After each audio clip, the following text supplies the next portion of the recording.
आप देख रहे हैं सिटीजन वाइज। मैं हूं शफ। सिटीजन वाइज में वक्त हो चुका है दिन भर की तमाम खबरों पर नजर डालने का। तो आइए देखते हैं क्या है आज की खबरों में। राधिका खेरा मामले को लेकर छत्तीसगढ़ से दिल्ली तक सियासी सरगर्मी बढ़ गई है। चुनावी माहौल में राधिका खेड़ा ने प्रेस कॉन्फ्रेंस पर कांग्रेस पार्टी पर कई गंभीर आरोप लगाए। राष्ट्रीय प्रवक्ता राधिका खेरा ने कांग्रेस के नेताओं पर बदतमीजी और गाली गलौज कर बेइज्जती करने की भी बात कही है। राधिका खेड़ा ने प्रेस कॉन्फ्रेंस के दौरान कहा है कि बीजेपी राम विरोधी है, हिंदू विरोधी है, ये सुनती आ रही है।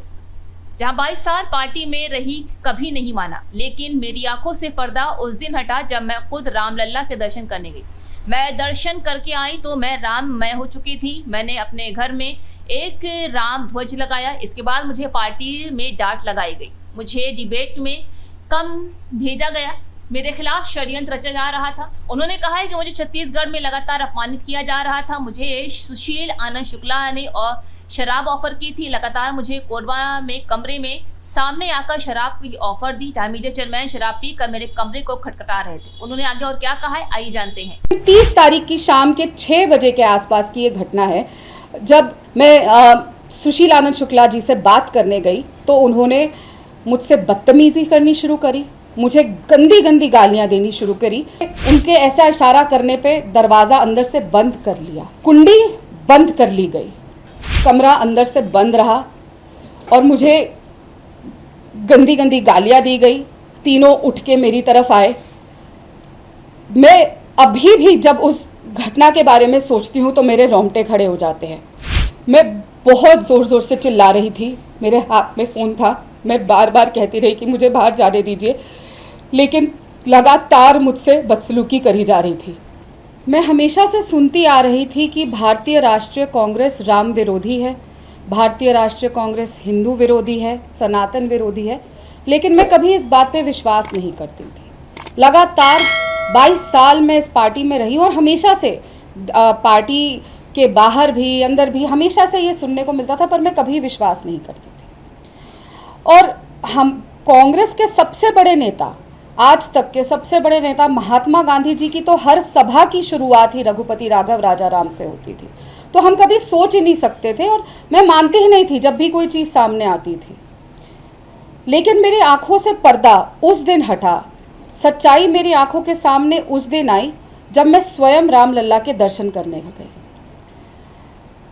कुछ समय पहले मेरी नानी की मृत्यु हो गई और वो बहुत बड़ी राम भक्त थी। जब रामलल्ला को टेंट में रखने का काम कांग्रेस ने किया था, उस समय वो दर्शन करके आई थी और उनकी आखिरी इच्छा थी कि वो राम जी के दर्शन करके आए। इसीलिए मेरी माँ ने बार बार कहा कि वो राम जी के दर्शन करके आना चाहती हैं, तो मैं उनको वहाँ लेकर गई, अयोध्या लेकर गई। अयोध्या में जाके हमने रामलल्ला के दर्शन करे और बहुत, जब वहाँ से मैं वापस आई तो तन मन और हर तरीके से मैं राममय हो चुकी थी और इतना ज़्यादा एक अलग ऊर्जा मेरे अंदर आई। और मैं वापस आके सबसे पहला काम जो मेरे दिल से अंदर से आया, मैंने अपने घर के बाहर आके जय श्री राम का एक ध्वज लगा दिया।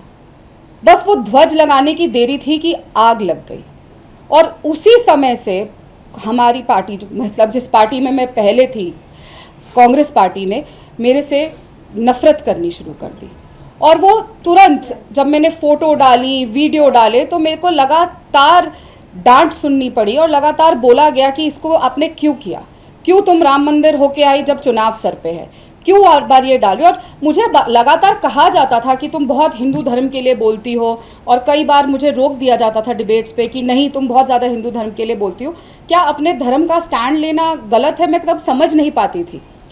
लेकिन जब मुझे डिबेट्स पे जाने से रोका गया, कम कर दी गई और टास्क जो दिए जाते थे वो कम कर दिए गए और लगातार हर मोड़ पे अपमानित करना शुरू कर दिया गया, तब मुझे समझ आने लगा कि क्या शायद कुछ गड़बड़ है। लेकिन मैं तब भी नहीं समझ पाई थी कि एक षड्यंत्र मेरे खिलाफ रचा जा रहा था, मेरे कैरेक्टर को लेकर और भी चीज़ों की एक षड्यंत्र रच के मुझे ऐसे अपमानित किया जाएगा।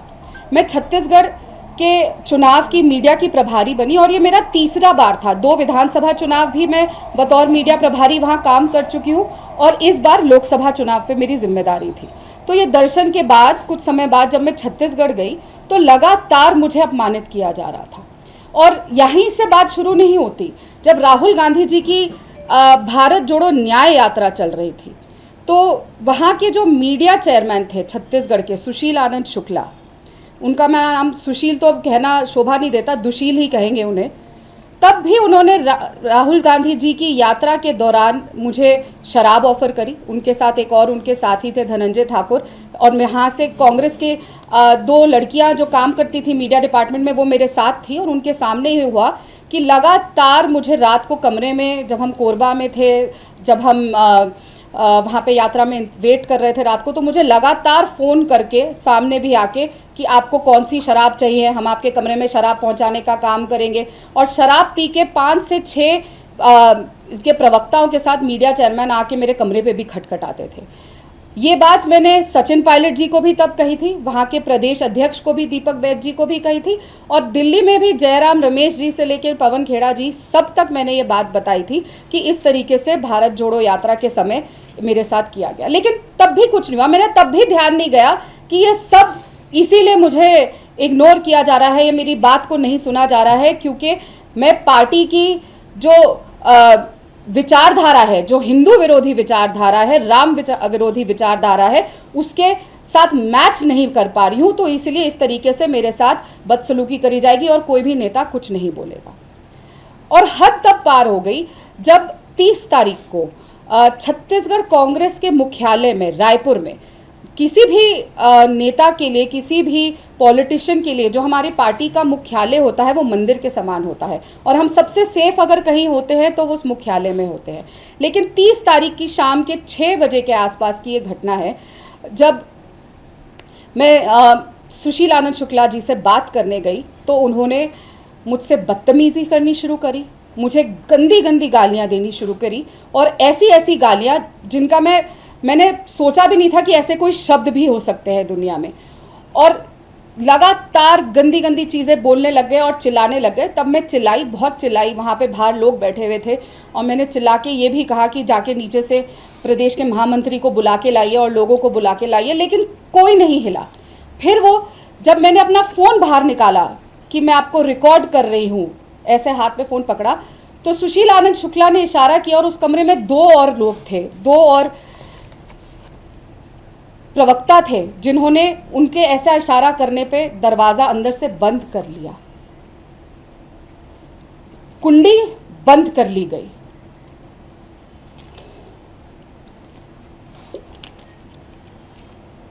करीबन 1 मिनट तक कमरा अंदर से बंद रहा और मुझे गंदी गंदी गालियां दी गई। तीनों उठ के मेरी तरफ आए। मैं अभी भी जब उस घटना के बारे में सोचती हूं तो मेरे रोंगटे खड़े हो जाते हैं। मैं चीखती रही, चिल्लाती रही, बाहर भी लोग थे, लेकिन किसी ने दरवाजा खोलने की कोशिश नहीं करी, और जो बाकी के 2 आदमी थे उन्होंने दरवाजे के आगे आके खड़े हो गए और मुझे दरवाजा नहीं खोलने दिया। मैं बहुत जोर जोर से चिल्ला रही थी, मेरे हाथ में फोन था, मैं बार बार कहती रही कि मुझे बाहर जाने दीजिए, लेकिन लगातार मुझसे बदसलूकी करी जा रही थी। बहुत मुश्किल से मैं वहां पे धक्का देके, और उस समय सिर्फ एक ही चीज मेरे ध्यान में आई, मैंने आंख बंद करके चिल्लाते समय सिर्फ कृष्ण जी का ध्यान किया कि वो मुझे यहाँ से बचा के लेकर जाए, क्योंकि जहाँ पे हम सबने अपने आप को एक महिला सबसे सुरक्षित महसूस करती है कि वो हमारा मंदिर है, वहां पे मुझे अंदर 3 आदमियों ने बंद कर लिया।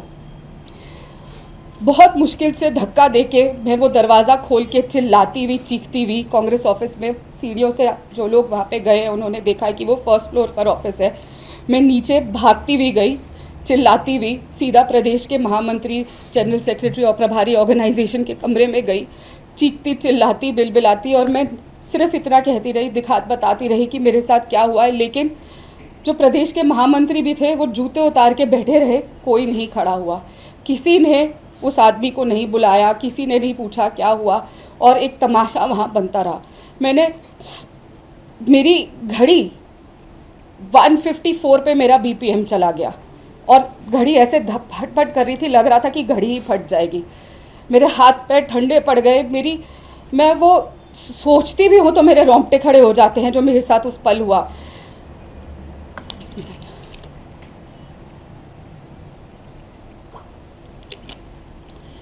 मैंने उसके बाद पानी पी के थोड़ा शांत होके सचिन पायलट जी को सबसे पहला कॉल किया, पर हमेशा की तरह सचिन पायलट जी के पास समय नहीं होता। अगर आपको वहाँ पे किसी से बात करनी है, प्रभारी जी हैं वो, लेकिन वो बात नहीं करते, सिर्फ उनके पीए बात करते हैं। पार्टी में प्रभारी का काम भी उनके पीए करते हैं। उनके पीए ने फ़ोन उठाया और उन्होंने कहा कि हम गाड़ी में हैं, हम सरगुजा जा रहे हैं, और मेरी उनसे 1 मिनट बात हुई और मैंने उनको पूरा के पूरा घटनाक्रम से अवगत कराया।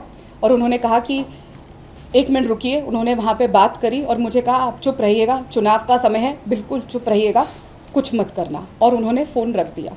मैंने फिर फ़ोन लगाया कि मेरी सर से बात करा दीजिए, लेकिन कहा अभी व्यस्त है, हम गाड़ी में सरगुजा जा रहे हैं। गाड़ी में पीछे सीट पे बैठा हुआ आदमी, अगर एक महिला अपनी खुद की पार्टी की एआईसीसी ऑफिस बेरर के साथ इतनी बड़ी घटना हो रही है और वो बात नहीं कर पाया। दूसरा कॉल मैंने भूपेश बघेल जी को किया, उन्होंने फ़ोन कॉल नहीं उठाया। तीसरा कॉल मैंने पवन खेड़ा जी को किया, वो शायद किसी सभा में थे, उन्होंने भी फ़ोन नहीं उठाया। चौथा कॉल मैंने जयराम रमेश जी को किया, उन्होंने भी फ़ोन नहीं उठाया। उसका अगला कॉल मैंने पूर्व मुख्यमंत्री भूपेश बघेल जी के रहे सलाहकार विनोद वर्मा जी को किया। उनसे मेरी बात हुई। एक जो वीडियो मेरा रोता हुआ किसी ने बना के डाल दिया था, मैं बहुत शुक्रगुजार हूँ जिस भी इंसान ने वो वीडियो बना के डाला। लोगों को मेरी हालत और दुर्दशा तो पता चली कि मेरी क्या हालत हो रही थी, वरना कभी मेरी बात बाहर नहीं आ पाती। तो मैं उनसे बात कर रही थी और मैं उनको ये बता रही थी कि क्या बीता, और उधर से भी मुझे सामने ये बोला गया कि तुम कोऑर्डिनेट करके नहीं चलती। क्या अगर मैं कोऑर्डिनेट करके नहीं चलती तो इसकी सज़ा ये होगी कि 3 आदमी बदसलूकी करके मुझे अंदर कमरे में बंद कर लेंगे, वो भी हमारे मंदिर के अंदर। तब भी मैं रोती रही, चिल्लाती रही, मैं ये कहती रही कि सर कुछ कीजिए, मैं सुरक्षित महसूस नहीं कर रही, कोई एक्शन लीजिए, लेकिन किसी ने नहीं सुनी। उसके बाद मेरी पवन खेड़ा जी से बात हुई, उनको मैंने पूरा वाक्य बताया, तब भी मुझे डांट पड़ी कि नहीं, तुम जो कर रही हो गलत है, अपनी आवाज़ उठा रही हो वो गलत है। उसके बाद भूपेश बघेल जी ने मुझे कॉल बैक किया, मेरी उनसे 3.5 मिनट बात हुई।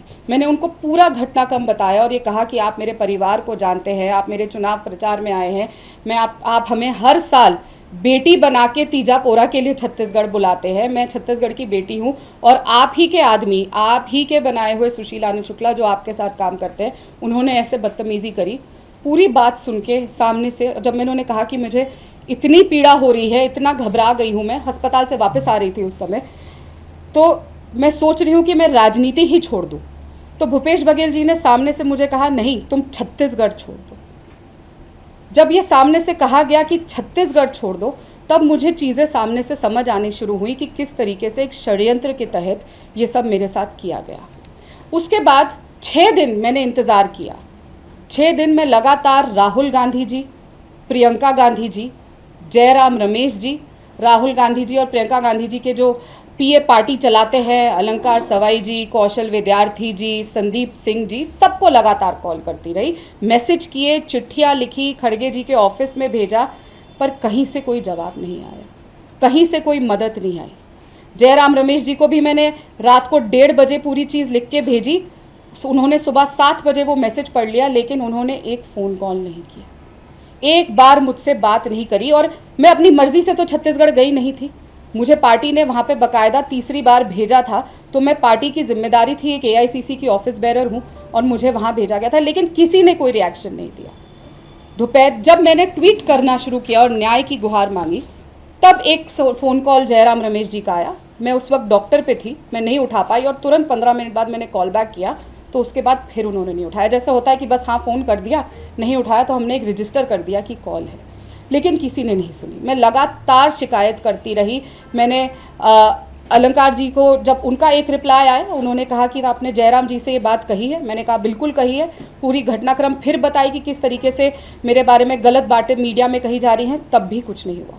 मैं हमेशा सोचती थी जब ये घटना प्रियंका चतुर्वेदी जी के साथ घटी थी ऐसी ही तरीके से, तो शायद पार्टी ने साथ दिया होगा, वो ऐसी ही चली गई। और मैंने बहुत प्रखरता से ये बातें रखी थी और बहुत सामने आके कि नहीं, पार्टी ने उन्हें बहुत कुछ दिया, फिर भी वो चली गई। उसके बाद यही चीज़ हमने अर्चना गौतम, जो एक दलित लड़की है और सिर्फ प्रियंका गांधी जी का नाम ले लेके, चाहे वो जब बिग बॉस में थी, जब चुनाव लड़ रही थी, सिर्फ प्रियंका गांधी जी का राग बलापती थी, लेकिन उसके साथ भी ऐसा ही हुआ।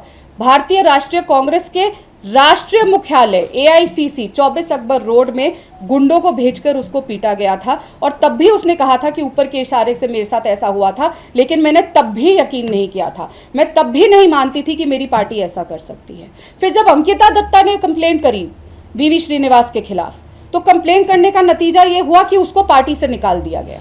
लेकिन VV श्रीनिवास, जिस दिन मेरे साथ ये घटना हुई और जब अगले दिन प्रेस कॉन्फ्रेंस हो रही थी, VV श्रीनिवास बैठ के सरगुजा में प्रेस कॉन्फ्रेंस सचिन पायलट के साथ कर रहे थे, और वही आदमी जिसने मुझे कमरे में बंद किया था वो पवन खेड़ा के साथ प्रेस कॉन्फ्रेंस बैठ के रायपुर में कर रहे थे। ये तरीका था हमारी पार्टी का हर चीज को हैंडल कर। तो इसी आज की अहम खबर, ताज़ा खबरों के अपडेट के लिए जुड़े रहिए हमारे साथ सिटीजन वाइस पर। हमारे चैनल को लाइक, शेयर और सब्सक्राइब करना ना भूलें।